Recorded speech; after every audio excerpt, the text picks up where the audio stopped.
Okay. Oh, so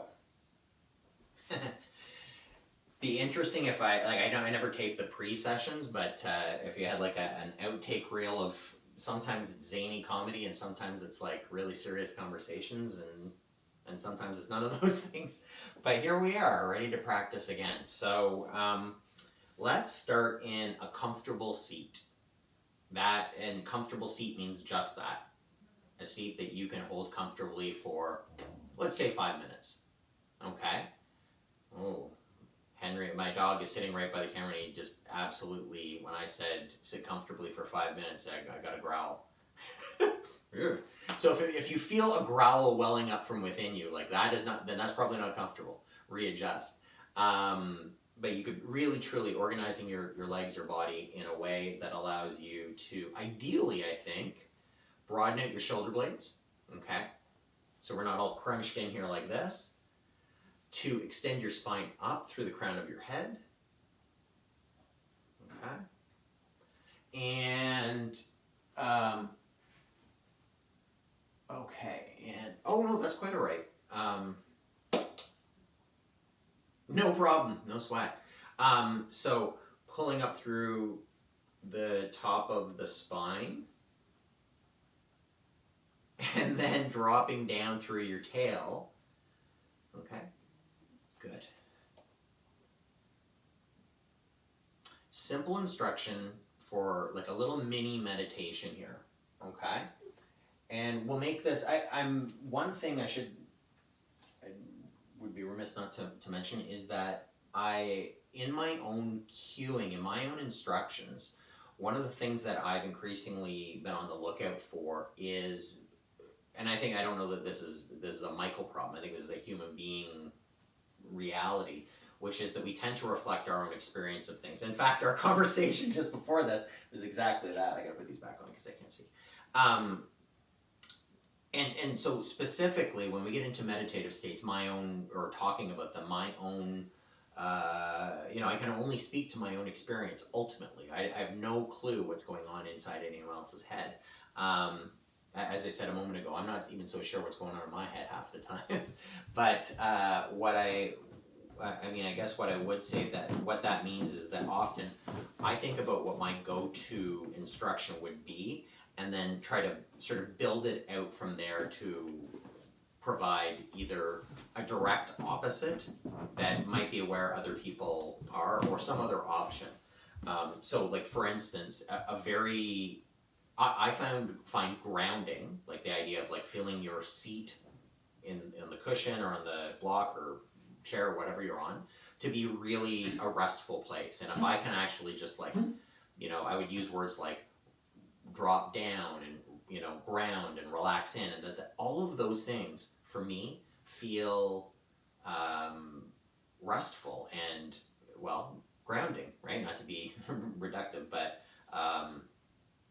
in the sense that it allows me to settle, it allows me to get out of my own head. But in one of my very first teaching engagements, one of the participants said, well, actually, that meditation was difficult for me because he kept talking about grounding everything down, and I feel locked in. I need to get up and get out of my body and into my, my head, my environment, and so on. So just know that, right? That if I'm throwing out a suggestion and it doesn't register or it doesn't resonate for a particular reason, either that could be an invitation to investigate something that's a little bit different, a little bit outside of your, into your zone of mild discomfort, because that's a place of learning, right, of expansion. But it also could mean just completely switching things up and picking a way of being that makes more sense for you, okay? So with that in mind, let's begin the practice today with, truly, we're just going to sit for 4 or 5 minutes, and the instruction is this, and I'll make it a dual one, so that you can decide which sounds like the more appropriate approach. Okay. Let's begin by, your eyes can definitely dial down and ground your eyelids if you want, but you can equally be looking in a sort of unfocused way at an object in your environment, in particular if the idea of settling on some sort of sensation in your body, whether that's the breath or something else, doesn't feel restful. Okay, sometimes just deep focus on something external is great too. And so the instruction is this, and I'm going to drop it in, and then we'll sit, and I'm not going to add anything to it. I'll let you play with it or let it be as it will. So it's this. Notice, the question is, notice your own tendency to want to change your experience. And can you not so much resist it as not fighting it, letting the moment be what it is. And so I said I'd offer a converse.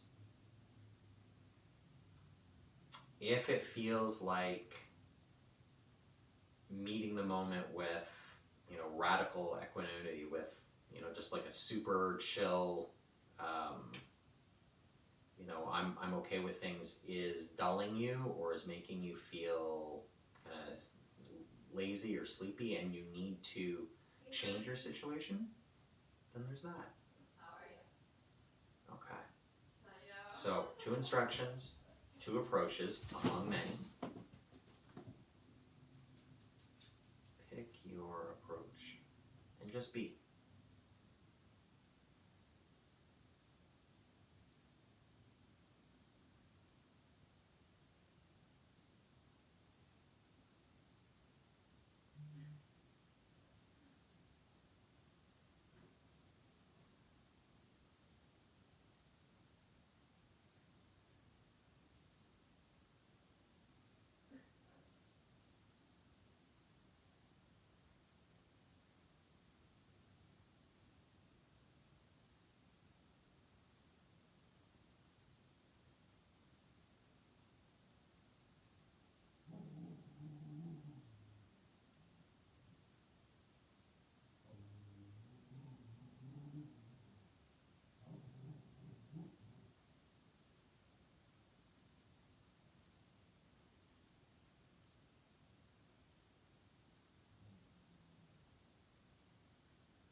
Okay, in the same way that we set this up, draw this little introduction to the practice to close. Just noticing, like I said, the tendency to want to change some aspect of your experience, which Again, for some of us might be infrequent, for others it's constant. And just going easy on yourself. Maybe just in the space of that few minutes, accepting that things are what they are. And I'm always, and you can open your eyes here if you want. I'm going to open mine back up. I often notice in those moments that if I'm staying present, if I'm not getting caught up in some story up here in my head or some sort of stimuli in my external environment that's pulling me into another story, that very rarely is present experience unsatisfactory. Actually, it's pretty much exactly what you need it to be. Now, granted, there are migraine headaches and there are there's pain and there's all manner of things, but that are unpleasant, right? That we might want to change, but again, don't take my word for it, but just notice the tendency to want to push something away or to hold on to something really tight, and how that either of those things rarely add to the experience in a positive way. That in fact they can compound things. It's kind of like a multiplier effect for, those challenging sensations. Okay. Now, if we're talking about joy, we were talking about joy before we got started. Pull that, as much of that in as you can. All right. Today's practice, we're going to, I said in the email, heart openers, opening our heart up. So let's get right into that. And I don't know why I got rid of my block. I'm gonna tuck it back in there since we're gonna sit for a moment. If you need to adjust your position just for a moment, shift your legs around. And in fact, I'm gonna come right to my happy place, which is to lose the block and sit on my lower legs. But again, this is not a comfortable position for a long period of time necessarily, so know that you can always adjust and shift as you see fit. Okay, so just letting your hands drop into your lap, broadening out those collarbones, and again, simple instruction from before: crown up, tail down, magnetize in opposite directions, getting long through the sides of the body, opening up space. Okay? What we're all about today is opening. Okay? You can see even just in that little tilt, I tilted my pelvis forward and I brought my shoulders and so on back and heart up. It's a back bending motion, right? To open up our heart. And I recognize as someone who would have gone to yoga classes, and as soon as there was any sort of talk of heart opening, the hardcore eye roll internally, so that I wasn't being rude to anyone, but it's like, really heart opening. But I think there is something to this. Just notice this. Let's play with this for a second. Okay, scrunch up your face, make everything really tight, and then draw your shoulders in and curl your spine forward. Try to breathe like that. This feels constricted. This feels, it has a role, it's protective. Now, take it into the opposite direction. Open your eyes wide. Open your mouth. Open your ears. Open all of your senses to your environment. You're instead of, curling in and pushing away, you're opening up and inviting. Okay? Arms might spread out, shoulders come back, sides get long, face is expansive, breath to match. Feel your body in space.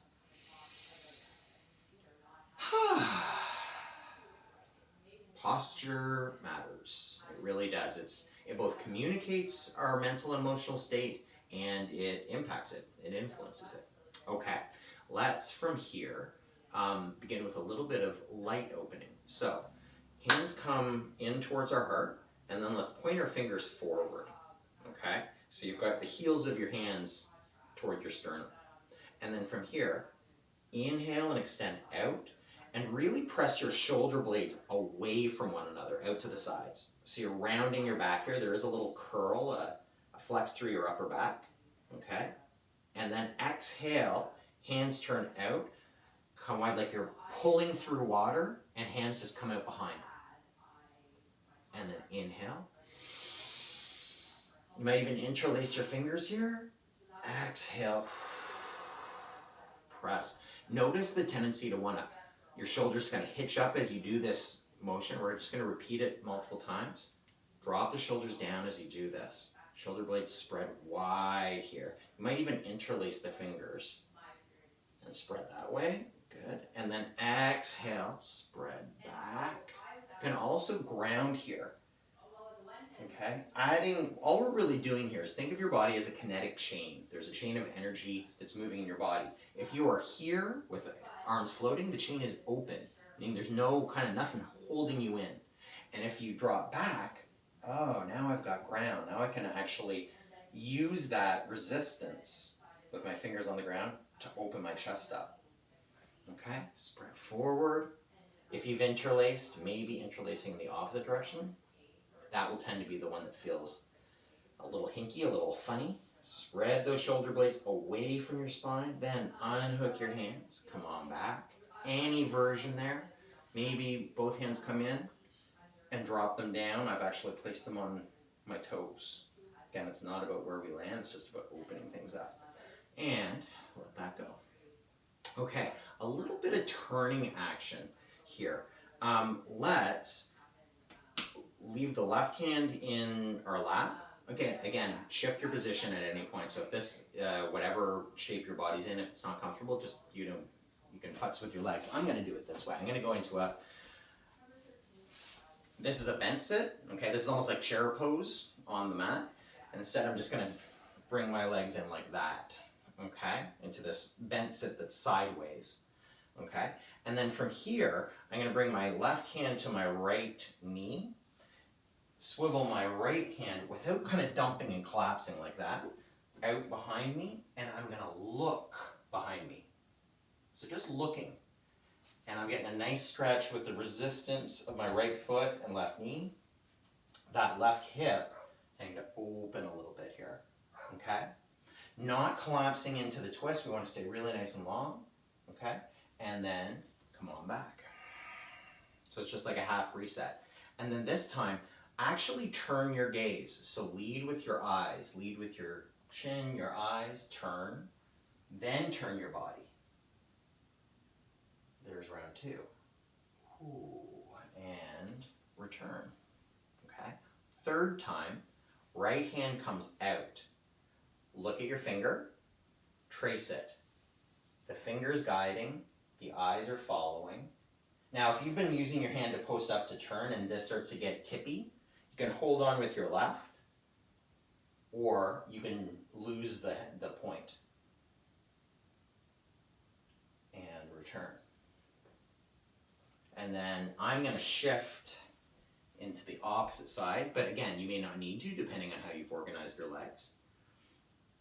The merit of this particular pose, this side bent pose, is that we're externally rotating right now. It's my left hip and internally rotating my right. And I hate to generalize, but I'm going to anyway. I would say, especially in yoga world, that many people who practice yoga have got, I don't want to say too much, but you can have a lot of external rotation and less so of the internal. So this is kind of a nice way of building that in. Okay, let's take our left hand out to the side now, a little post. Right can just kind of drop into our laps and turn. But it's almost like a turn up. Okay, so that we're really building some length into our spine. Exhale, come on back. Okay. Inhale, guide with the eyes. Turn, follow your gaze. That's what turns the body. And return. Last time. Right hand can come down, left points. Hey, I see you there. Hello, sleeping dog. Hello, bookshelf. And point. Ooh, and come on back through. Okay, and then both hands can come down, and if you've got you were in a side sit like that, you can simply flip and flip. So we're just giving our hips a little bit of love. All right. And then I'm going to do this just because I can and I like it. It's a little scoot back. I've come in the course of doing all of that turning and then the flipping of the hips, I've moved up on my mat. So how do we mess with this? Well, a couple of ways. One way you can scooch is scooch using your hands. So that's like I'm doing here. Hands come down and a little lift and come back. Lift and come back. Lift and come back. Like that. More fun is you just kind of use your bum.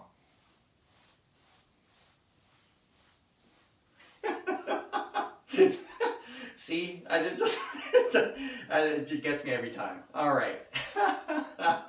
And here we are. Yeah. And here, see, way too, I don't know why. I don't know what it is about that, so you can walk forward too. It's just, yeah, something we don't do, and I like it. Okay, so from here, I'm going to shift my back into a seated position just to to give myself a bit of a different purchase here. Okay, so hips higher than knees. Let's bring both hands out in front.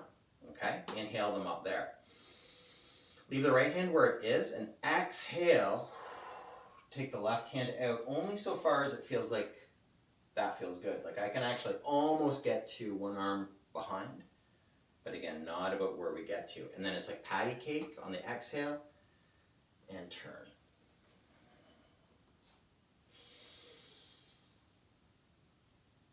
And go. And down. We're so focused in the arms. Let's go one more pass on each side and notice what's happening across your chest as you do this. Opening up the shoulder, your pecs, your heart. Inhale, come back. Exhale. Feel like this is originating from the center of your body. The arm is just following because you're turning your torso. And inhale, return.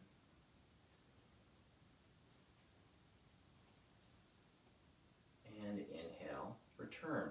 And again, that might not look, like a whole heck of a lot, but once you get twisting in there, we've got a lot of action going on, and especially in the hips, right, which is the ground for all of this torquing of our body.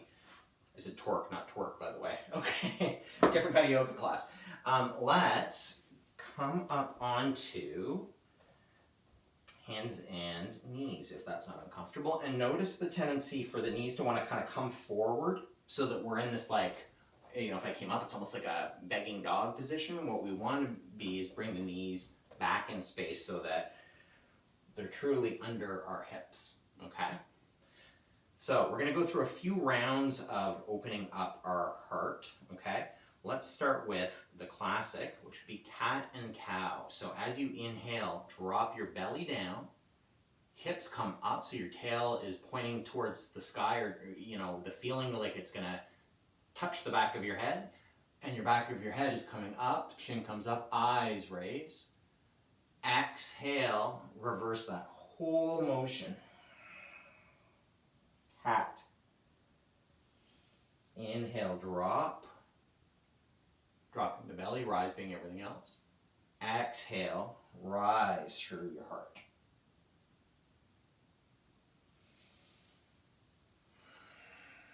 And often even just this static placement of where we put our body will impact on the experience here. So just try this for an experiment. Move your right hand forward, one hand print. Okay? Move your left knee back, one knee's worth. And continue. Now you'll be there. This is more of a stance, like you're almost like you're a panther, right? Like you're mid walk.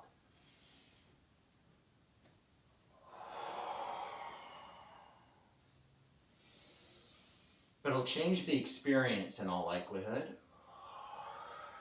Maybe feeling like you've got some more room. Let's switch hands. So other hand comes forward, other knee goes back.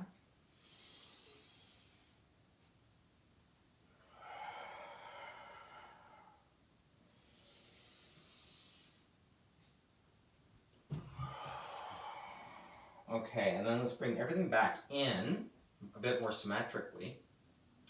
And let's make this actually, and by the way, you could do this sitting as well, like you don't have to be.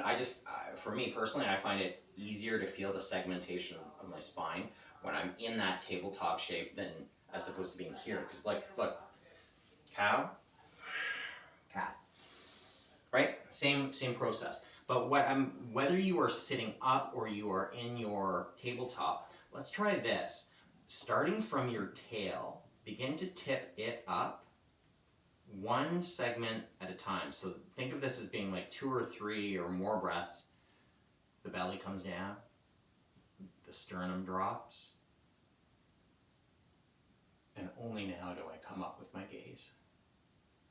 And then, leading with the head, gaze comes down, chin tucks,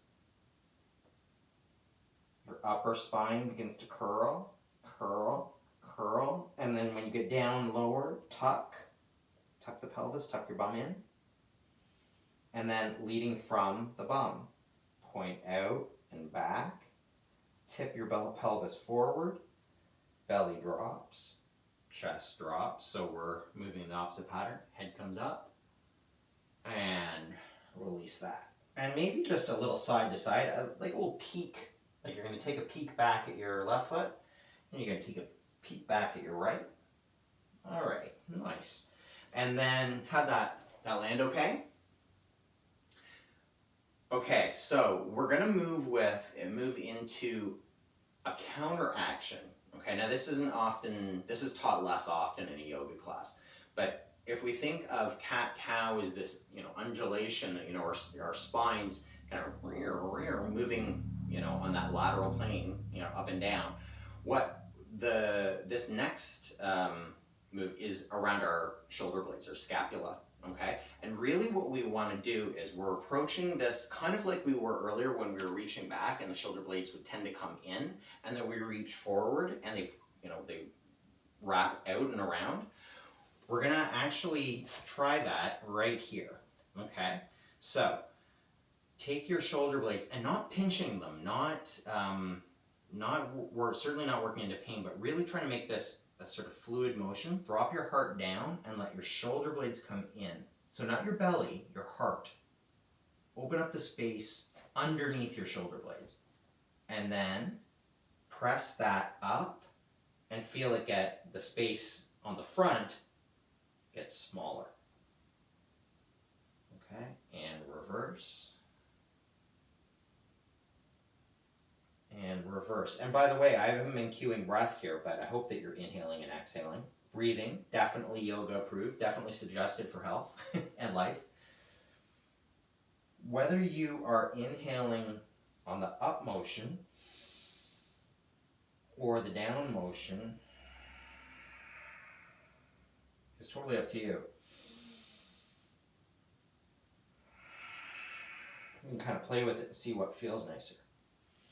Last one. Down, up, spread. Good. And then we'll let that go. Come on back up here for a second. Tuck your left hand in behind.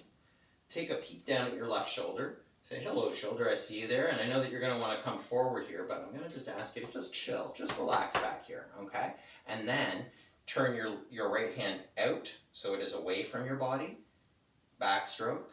As you come through the top, turn the thumb, open up.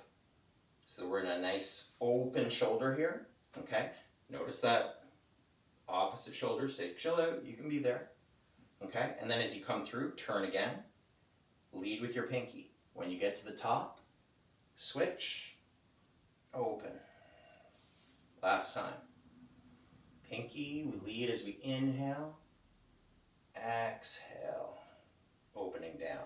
When you get down to the bottom, let's turn it right around. So open to come back. Good. And then close as you come through. Open and close. Last one. Inhale up, open. Maybe even looking up, tracing again to see what's actually happening here. That's kind of cool. Like even I did that just again, it's just kind of calling out as I'm moving my body. Try it on the other side. First one, don't look, and then look. And notice how it changes both your range of motion and your experience of the action. So, right tucks in, sleep, shoulder, relax. Okay, turn out the left hand. Inhale up. So gaze forward this first time. Don't turn. Turn out the, I've got a bookshelf there. I'm going to just move out of the way. Turn your thumb up as you come through. Good. Turn the pinky forward. And now look, guide your gaze. Stay on the hand. You'll turn your body. Open. Open. It really is, right? You can decide what feels useful, healing, different. Inhale up, so we're reversing the action. Cycle down. Open. Gazing. And I'm going to reverse it here. So this last time, I'm going to open, but I'm not going to watch. And come down. Nice. Okay.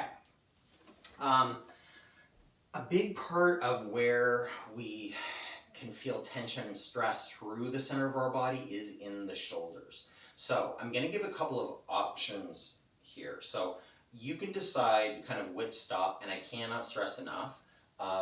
It's a really, it's not even a bad habit, it's a human habit, is to tend to see things hierarchically, right? This a pose done this way is this good, and if it's done in a slightly more complex way, it's better. And you know, if you're levitating and you've got both feet behind your head, somehow you know you've achieved nirvana or something. This is the story. I don't know that that's actually a very good reflection of reality. I think, in fact, the simpler, less complex poses can be the nicest. Okay, it's about respecting your body and where it's at. So, case in point, we're gonna. This is a shoulder opener that can be quite deep. So here's the first version. Take your left hand forward, okay? And actually feel your shoulder come out of the socket a little bit, if that makes sense. So you can kind of pull it back and feel like it's locked in. Reach it forward, okay? See that? Ooh, I got a nice little click there. All right, and then come across. And then you can hook the other arm up, boom, like that, to trap it in. And give yourself a bit of resistance. And release. Other hand. Bring it across. Hook. And release. Now I'm going to give you, here's option 2. Here's our deeper option. I really like this one because you get a spinal twist in the version that I'm going to do. That being said, depending on your body type, particularly if you have a not male body, and depending on the size of your chest, this may or may not be comfortable. So obviously, padding or going with this first version that I showed. Okay, it's also a much deeper pose, because what we're going to do is we're going to come down onto our bellies. Okay, and again, if just being down on your belly is not feeling super great today, then that's not the pose for you. Okay, so what we're going to do here is we're going to bring both hands forward. Okay, I'm way forward on my mat. Okay, and then I'm going to roll onto my left side. Okay, take your left arm, palm up, out toward the right side of the mat. Okay, so we're just here. And then, and you control this, you can even bring your right hand here just to, as a gap, or a break, I should say, so that you don't roll too far. Then, roll over the shoulder. And just breathing here. You can bring the, kind of snake the right hand out.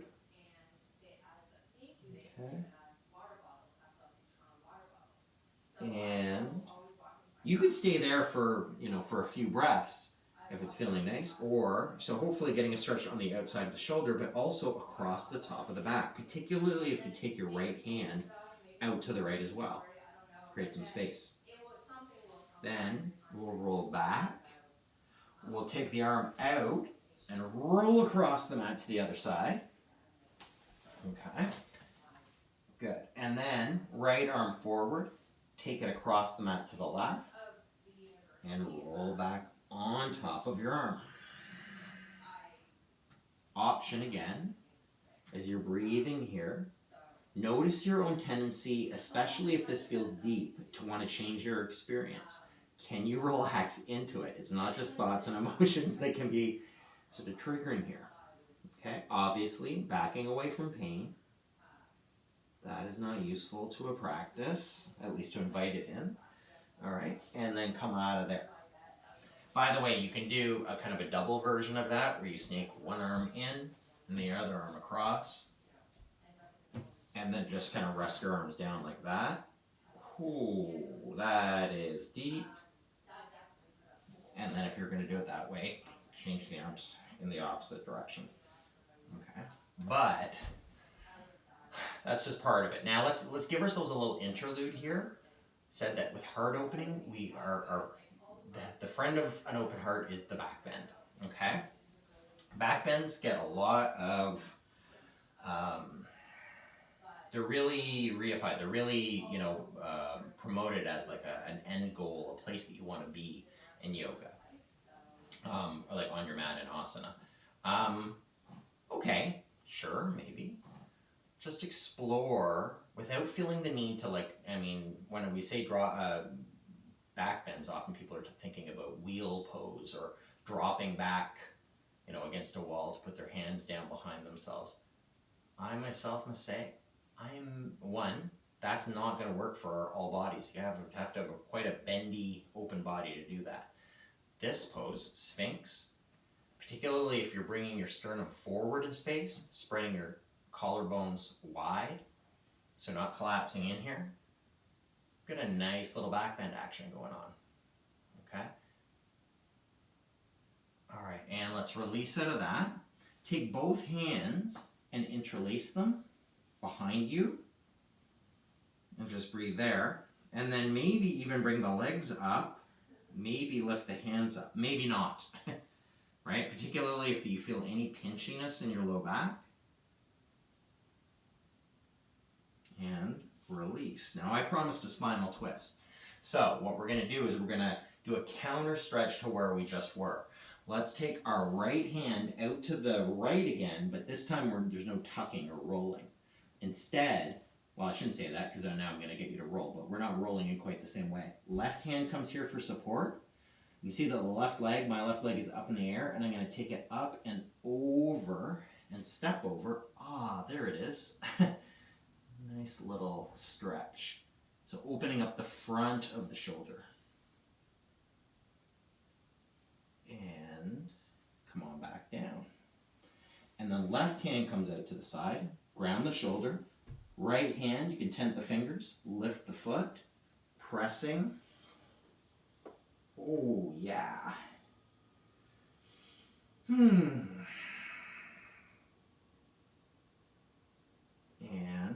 release out of that. Okay. Both hands come to the sides of your mat. So don't feel like you need to be contained by your mat. And coming right up onto the fingertips. Okay. And then from here, all 10 toes grounding into the ground. Okay. So the feeling here of your feet and your legs are straight. And then using your fingers, not to push you up so much as to pull you forward and up into this gentle cobra. And why the wide hands? Well, let's play with this for a second, okay? This isn't, again, none of these suggestions are about inviting strife, if you will, into your body. But the only way that I know of to understand how things land in your body is to practice them, to try them. So let's bring our hands instead right down beside the sides of our body, okay, by the lowest part of our ribs. Spread your hands wide, and then notice the tendency for the elbows to want to kind of wing out. Find that action of bringing the shoulder blades in as the elbows roll toward your torso. And then from there, without lifting your hips up too much, they're going to stay on the ground, bring the sternum forward. And I know that this looks like a push-up type shape with our hands, but again, it's the feeling of being pulled up by your sternum. Now that, for me, feels a lot, not pinchy exactly, exhale, come on down, but a lot less open than, I'm going to come back to the original version, both hands, and up, and exhale, and down. Okay, and then from here, let's just press through our hands and come back into a child's pose. And a little side to side action here can be like a little massage. So almost like you're bringing your weight over your left hip, your left leg, and then the other. You can see that I've left my hands, or you may not be able to see if you're in your child's pose. Take it from me, I've left my fingertips on the ground in that sort of like piano type shape. But equally you could spread them down. Okay. And I'm going to come right up. I'm now back in my hero pose, okay, with knees together. From there, let's actually take our knees wide, like as wide as the mat. Again, if that's not uncomfortable. And then from there, hands come down and you can kind of slither forward.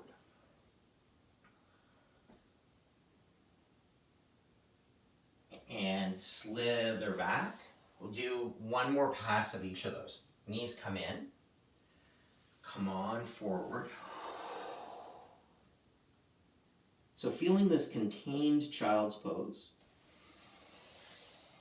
Inhale, come back. Open the knees. Exhale, slither through. In either version, feeling like we're bringing our hips, dropping our tail toward our heels. But just, again, if it's about creating space, often I'm here in this little, tiny little ball. And the simple act of just kind of opening things out and taking your hands out, just, and we open up. Okay. How are we doing? How are we doing time-wise, too?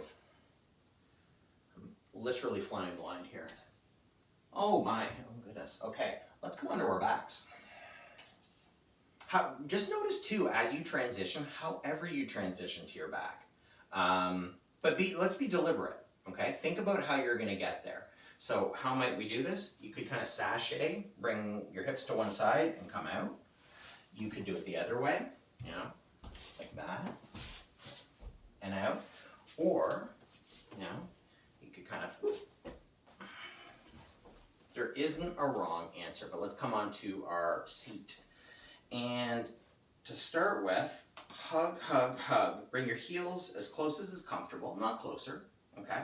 Hug your legs in, okay? Wrapping your arms if that's comfortable, or your hands if it's not. And then broaden your collarbones, really, really wide. Head, crown coming up, so your spine, it's not straight, but it's found its natural curve, so we're not leaning over our legs. And then, in fact, lean back. Use the purchase of your hands or your arms on your legs to tip and bring your feet just off the mat. Truly, just off the mat. How low can you go? See, again, often with a pose like boat, people want to come up to here in some version. But what's this like? Maybe remove the hands. Can you stay low and contained?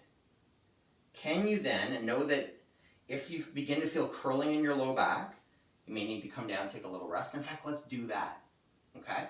Let one knee drop down and then bring it up on the inhale.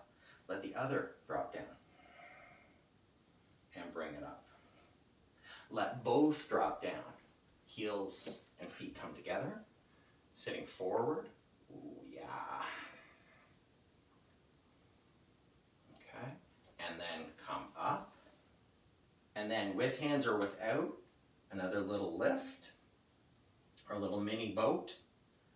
And then, can you reach forward with one leg, pointing that forward, staying low to the mat? This is a boat variation. Again, we could be here with our hands. You're still going to get a lot. You can see I kind of had to steady myself and switch. There's a lot happening here in core and hips. Switch. Or you can lose that and make it more about balancing and stabilizing. Couple more passes. You can even go one hand and see how that affects it. Oh, that's interesting. It throws it off. Ha!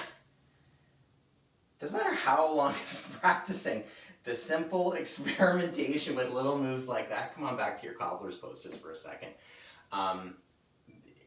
It's like this is what one thing, and there's so many things I love about yoga, this is one of them, is that it is like an endless, it's a story that never ends. And it's all about you relating to your body and your mind in this moment and in space, right?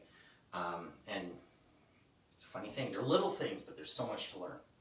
Okay, before we transition back down, let's come back into that side bent position again, okay? And this time we're gonna take our hands to frame our right knee. So I've got my right knee out to the side and my left leg tucked behind. Frame that knee, okay? And then take the left hand over, so we've actually moved to the other side. And then any amount, walk the hands until it doesn't feel comfortable to walk them anymore. Twist, and you may even, if you don't run out of space like I'm about to, come down. Deer pose.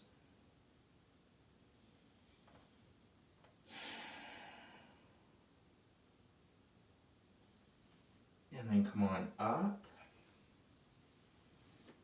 And we'll flip our legs. Okay. Frame the left knee this time.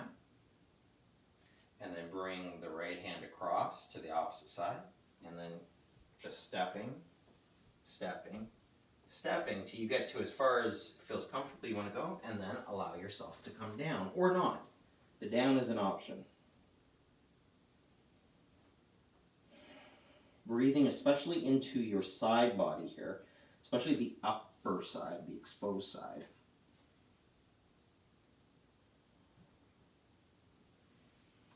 And then come on back. Okay. We're going to come down onto our backs. Before we do, I want to suggest a concept. It's this. We've been talking so much about heart opening. Think about your shoulder blades and how they relate to your heart, okay, behind you.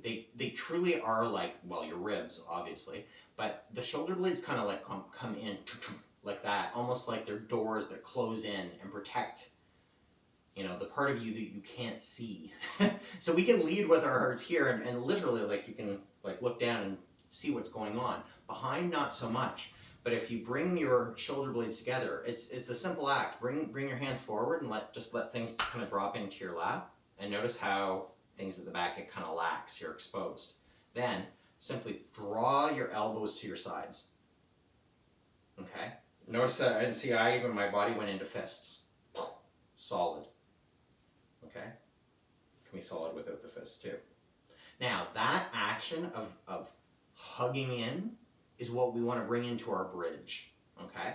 So from here, you can use your hands and just gently, well, you can come down however you want. I'm actually going to come down segment by segment. Now this takes a measure of core strength, so feel free to use your hands for support if you want to guide yourself down, but otherwise, we'll start up high, really long in our spine, tuck the chin, and begin to roll back. So this is like our cat-cow, segmenting our spine. There's a tricky little spot that I'm just about to come to where you have to roll over your tail.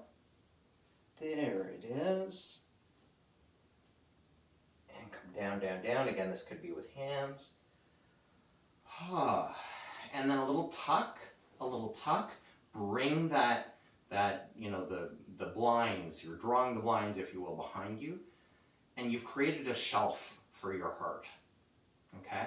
That is, by the way, if you were to come into a wheel pose, like actually bring your hands in and press up, it's that feeling of the heart actually creating a base of support as you open up your chest. Okay, now, if you practice wheel, please by all means feel free that you can, if you're warm enough and you want to go in there, that's great. Otherwise, let's just notice that we've got our feet roughly underneath our knees, okay? And bring your triceps, the backs of your arms, beside your body, okay? Fingertips can, and at least initially, come up to the sky. And then what we're going to do is super slowly, the same action as when we were in our cat-cow, peel your tail off of the mat. Segment by segment. Begin to peel your lower spine. Feel the effort come into your legs, into your fronts of your legs, your quads, as you peel up higher. Begin to press into your shoulder blades, higher, and into the backs of your arms.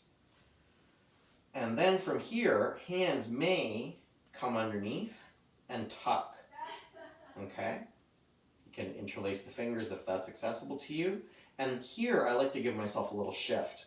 Tuck one under, tuck one shoulder under, tuck the other, okay? No pressure on the back of the neck. No turning the neck either, please. Okay, knees are magnetized toward one another, and you can breathe here.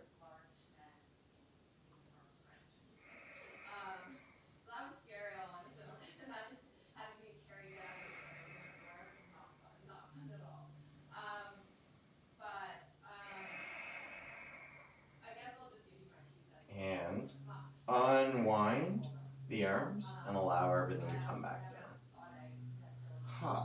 There we go. And then just before we begin to wind down, let's bring both legs together and bring our feet onto an imaginary seat of a chair. Okay? You can stay here, or you might play with lifting your legs up.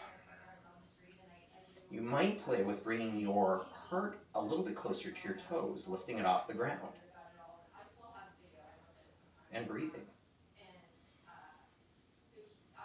And then, slowly, with control, everything comes down. Okay, let's hold. This is, I love that this is wind relieving pose. Hug one knee in. That is the actual, well, obviously not the Sanskrit name, but that's the name for this pose. Let your minds run wild with why it was so named. Okay, but we're gonna actually use this as a transition. So I've got my right knee. You can just reverse it if you've got your left. Again, no demerits, or going in whatever order you want. Bring your right hand, if you are on the same side as me, out to the right side, and you can go, it can be palm up or it can be palm down. And then use your left to guide, and you can see I just hitched onto the side of my left hip, and bring the knee across. Ground the shoulder. The knee may or may not come down. And so then you've got a decision, and again, an opportunity to play a little bit, to play in the practice. How does the pose change? Okay, looking across the shoulder, with the shoulder grounded and the knee up. How does it change if you switch? Knee is down, shoulders up. And this would be where if I had a block, I could bring the block out to the side as a support for my raised hand. Or if my shoulder is grounded, I can pop the block in there to give a little support to my knee. The pose is, not that we should be judging, I suppose, but immeasurably improved, in my opinion, for at least in my body, by using the prop, by using the support. Who doesn't need support? Judging by many yoga classes, lots of people are like, I don't want the prop. But trust me on this. Okay. Opposite leg. Or don't trust me. Trust yourself. Try it out. Hug, hug, hug. Okay. And then let's release, taking the left knee into the right hand only. Right hand comes down. It's a little scooch onto the side of the hip, and then allow everything to drop out to the opposite side.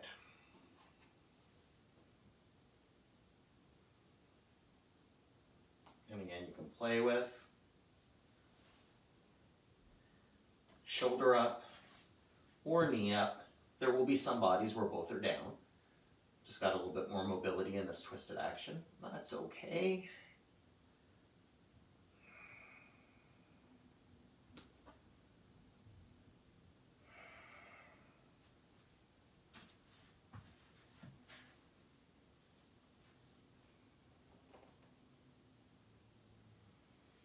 And let's release that. If you're using a block, we can move it out of the way.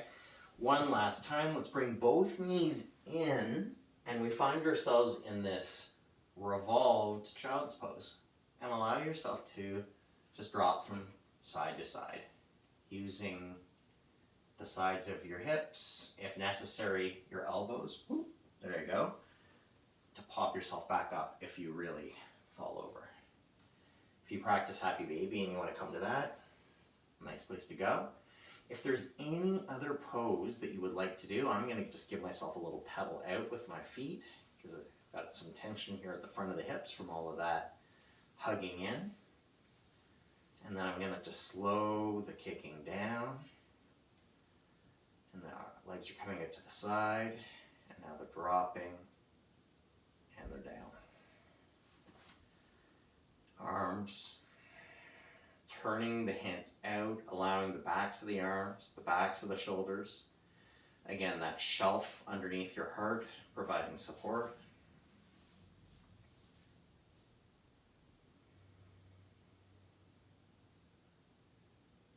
Corpse pose. And can you be okay with this being exactly as it is? Not trying to affect any aspect of your experience.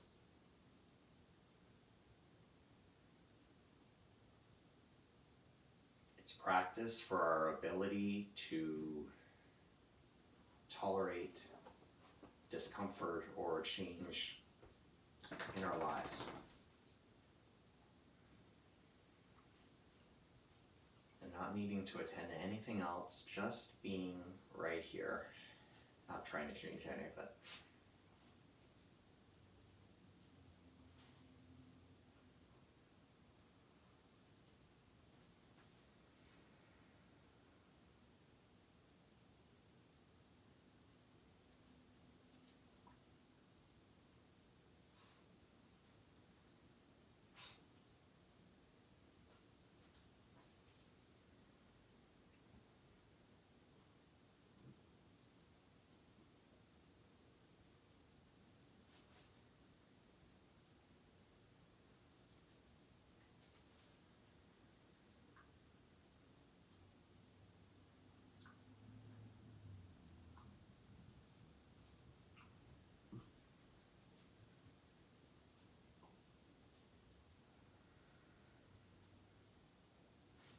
Okay, now this is an optional little add-on here to the end of our Shavasana. Again, bearing in mind that I do not know what is going on with your own body, with your body or your own situation. So if what I'm going to suggest as you try it feels awesome or interesting, booyah, then that's great. If it feels sticky or hard or painful, then just back off. Just enjoy the last moment or two here in corpse pose. So it's just this. I'm going to use my fingers and I'm just going to tuck them underneath the front of the ribs. And it's not like I'm not poking, I'm massaging. I'm trying to get into the diaphragm, all on up and down. I'm doing one side and then the other.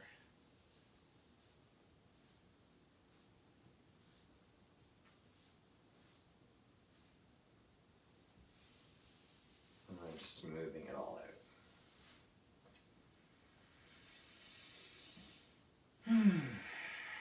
Legs come in, arms come up overhead, and inhale and stretch right out from the tips of your fingers to the tips of your toes.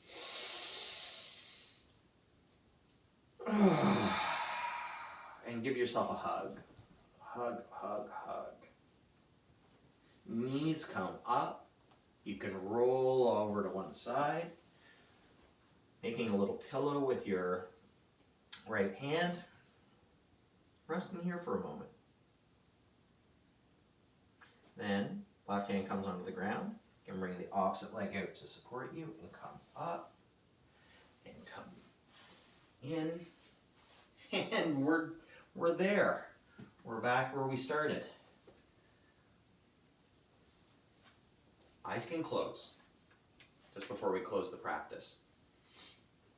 Hands can be wherever they're going to be. For me, that means hugging, not actively like I'm hugging my shoulder blades in, I'm just dropping my elbows in toward my body and back. And I find stability. Palms up, open. And notice how you feel. Have feelings of resistance, of constriction eased. Do you feel more open, either literally or as metaphor? Both count. Hands come in toward your heart. Tap, tap, tap. I know you're in there. Bring them up. Thanking yourself for the practice, for taking the time, for coming together with people in community. And then however you close the practice, just with that quiet thank you, or peace out, or peace inside and outside. All of it works. Okay, there it is. Shabam shaboom. Hey, hey, what do you say, friends? How are we feeling?